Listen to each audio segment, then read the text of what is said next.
ओम शांति। दिनांक 19 मई 2025। बाप दादा के साकार मधुर महावाक्य। मीठे बच्चे, श्रीमत ही तुमको श्रेष्ठ बनाने वाली है, इसलिए श्रीमत को भूलो मत। अपनी मत को छोड़ एक बाप की मत पर चलो।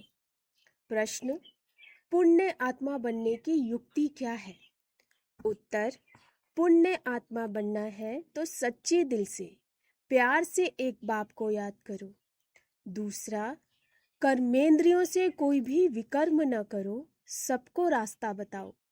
अपने दिल से पूछो, यह पुण्य हम कितना करते हैं। अपनी चेकिंग करो, ऐसा कोई कर्म ना हो जिसकी 100 गुना सजा खानी पड़े, तो चेकिंग करने से पुण्य आत्मा बन जाएंगे। ओम शांति। ओम शांति। बाबा रूहानी बाप बैठ बच्चों को समझाती हैं।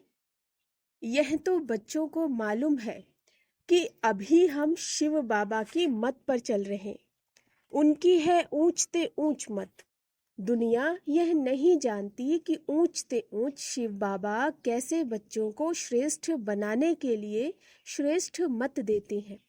इस रावण राज्य में कोई भी मनुष्य मात्र मनुष्य को श्रेष्ठ मत दे नहीं सकते। तुम अभी ईश्वरीय मत वाले बनते हो। इस समय तुम बच्चों को पतित से पावन बनने के लिए ईश्वरीय मत मिल रही है। अभी तुमको पता पड़ा है, हम तो विश्व के मालिक थे। यह ब्रह्मा जो मालिक था, उनको भी पता नहीं था। विश्व के मालिक फिर एकदम पतित बन जाते। यह खेल बहुत अच्छी रीति बुद्धि से समझने का है। राइट रॉन्ग क्या है, इसमें है बुद्धि की लड़ाई। सारी दुनिया है रॉन्ग, एक बाप ही है राइट, सच बोलने वाला। हाँ, वह तुमको सच खंड का मालिक बनाती है, तो उनकी मत लेनी चाहिए। अपनी मत पर चलने से धोखा खाएंगे, परंतु वह है गुप्त, है भी निराकार। बहुत बच्चे गफलत करते हैं, समझते हैं यह तो दादा की मत है। माया श्रेष्ठ मत लेने नहीं देती। श्रीमत पर चलना चाहिए ना। बाबा आप जो कहेंगे हम वह मानेंगे जरूर, परंतु कई मानते नहीं। नंबर वार पुरुषार्थ अनुसार मत पर चलते हैं, बाकी तो अपनी मत चला लेते। बाबा आए हैं श्रेष्ठ मत देने। ऐसे बाप को घड़ी घड़ी भूल जाते। माया मत लेने नहीं देती। श्री मत तो बहुत सहज है ना। दुनिया में कोई को यह समझ नहीं कि हम तमो प्रधान हैं। मेरी मत तो मशहूर है, श्री मत भगवत गीता। भगवान अभी कहते हैं, मैं 5000 वर्ष बाद आता हूँ, आकर भारत को श्रीमत दे श्रेष्ठ ते श्रेष्ठ बनाता हूँ। बाप तो सावधान करते हैं, बच्चे श्रीमत पर नहीं चलते। बाप रोज रोज समझाते रहते, बच्चों श्रीमत पर चलना भूलो मत। इन ब्रह्मा की तो बात ही नहीं, उनकी बात समझो। वही इन द्वारा मत देते हैं, अर्थात शिव बाबा ब्रह्मा बाबा द्वारा मत देते हैं। वही समझाते हैं। खान पान खाते नहीं, कहते हैं मैं अभोक्ता हूँ। तुम बच्चों को श्रीमत देता हूँ। नंबर 1 मत देते हैं, मुझे याद करो। कोई भी विकर्म नहीं करो।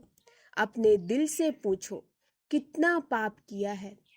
यह तो जानती हो सबका पापों का घड़ा भरा हुआ है।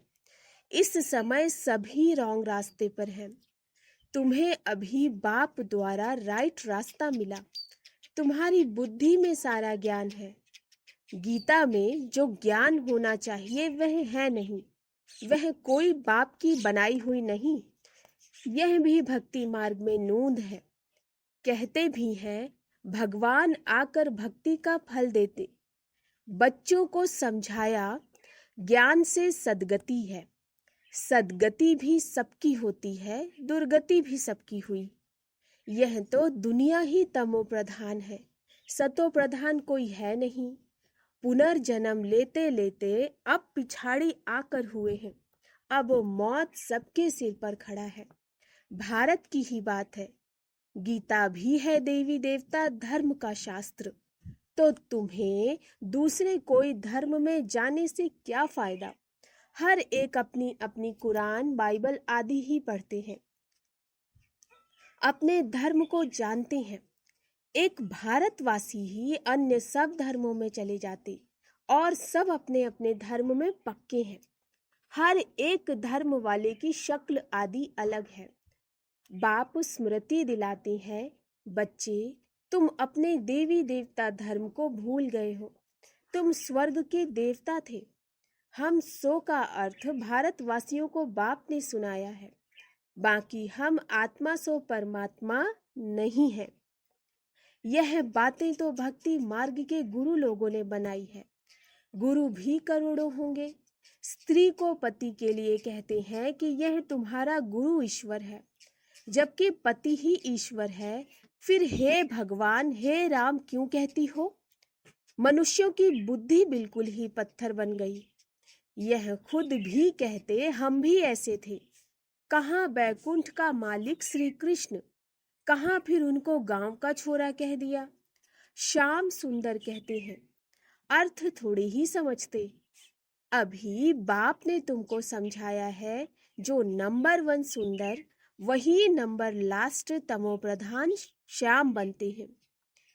तुम समझते हो हम सुंदर थे फिर श्याम बने। 84 का चक्र लगाए अभी श्याम से सुंदर बनने के लिए बाप एक ही दवाई देती कि मुझे याद करो। तुम्हारी आत्मा पतित से पावन बन जाएगी। तुम्हारे जन्म जन्मांतर के पाप नाश हो जाएंगे। तुम जानते हो, जब से रावण आया है तुम गिरते गिरते पाप आत्मा बने हो। यह है ही पाप आत्माओं की दुनिया। एक भी सुंदर नहीं। बाप बिगर सुंदर कोई बना न सके। तुम आए हो स्वर्गवासी सुंदर बनने। अभी नरकवासी श्याम है, क्योंकि काम चिता पर चढ़ काले बने हैं। बाप कहते हैं काम महाशत्रु है। इन पर जो जीत पाएंगे वही जगत जीत बनेंगे। नंबर 1 है काम। उनको ही पतित कहा जाता है। क्रोधी को पतित नहीं कहेंगे। बुलाते भी हैं कि आकर पतित से पावन बनाओ।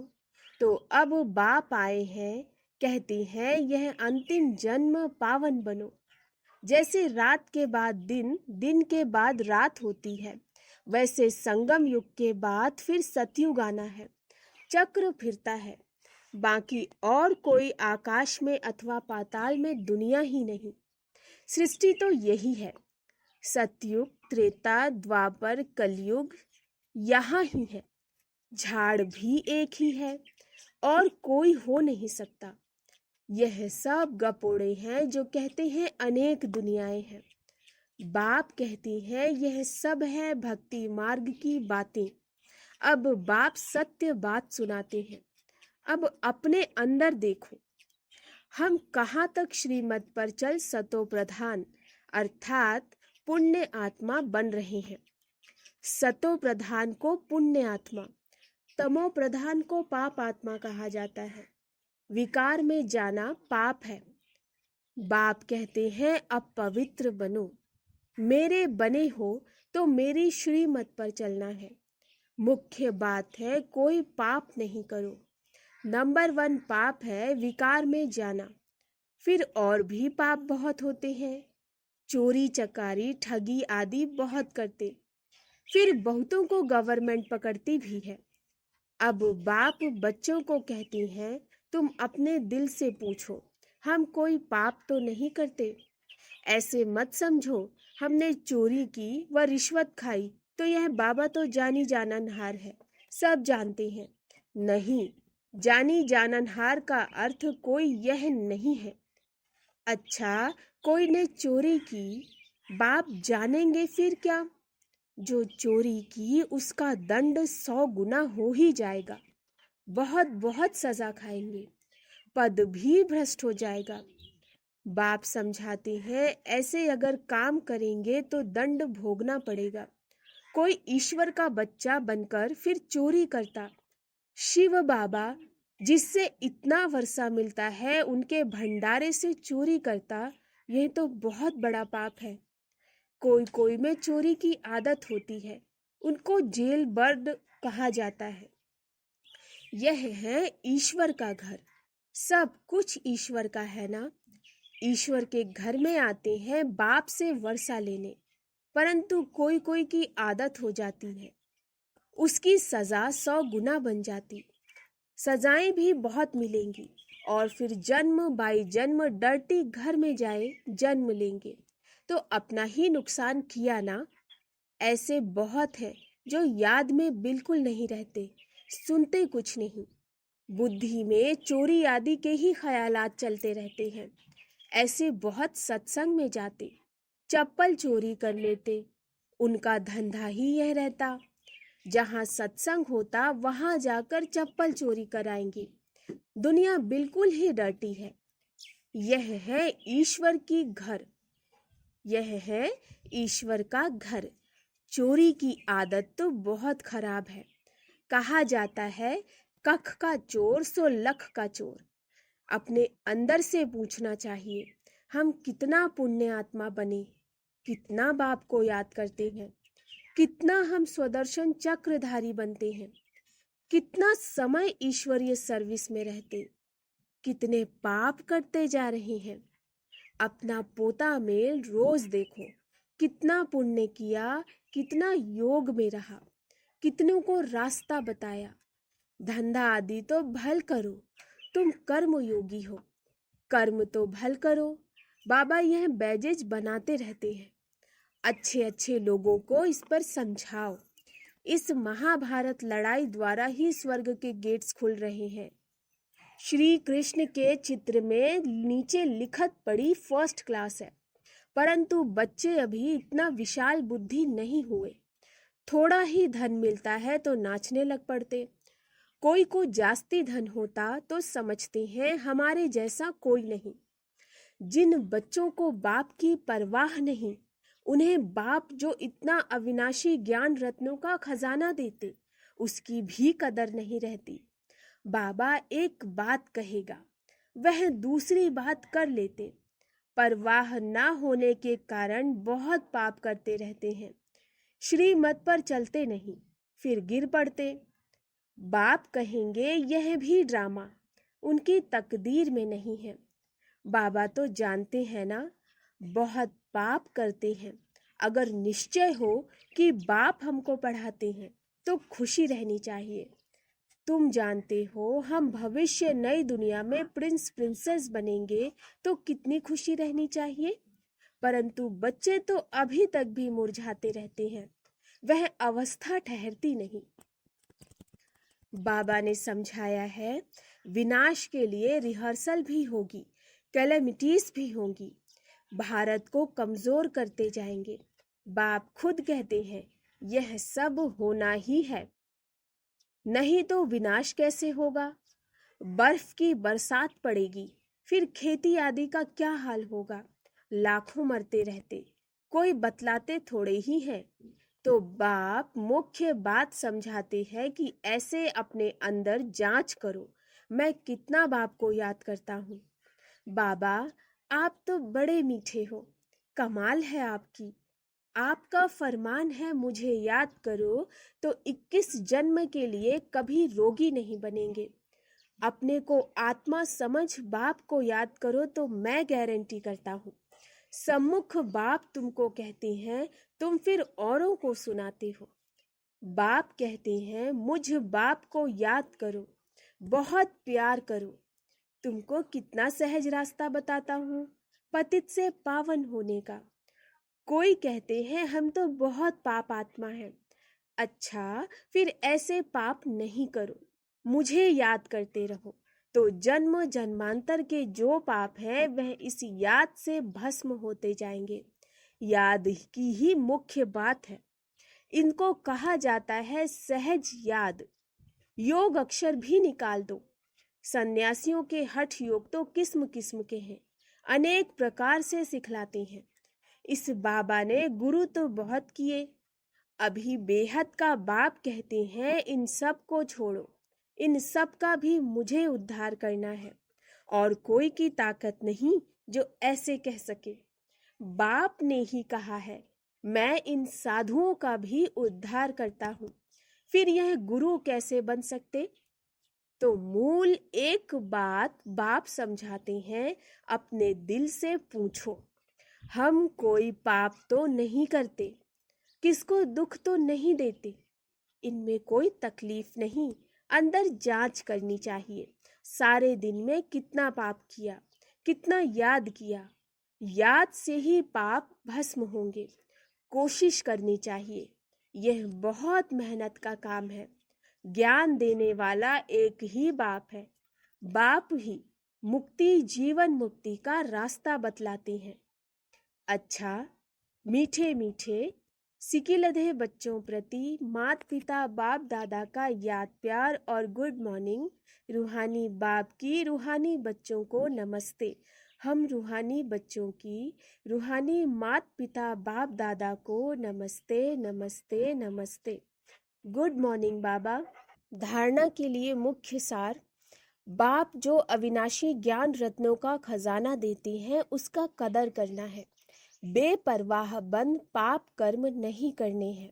अगर निश्चय है भगवान हमको पढ़ाते हैं तो अपार खुशी में रहना है। दूसरा, ईश्वर के घर में कभी चोरी आदि करने का ख्याल ना आए। यह आदत बहुत गंदी है। कहा जाता, कख का चोर सो लख का चोर।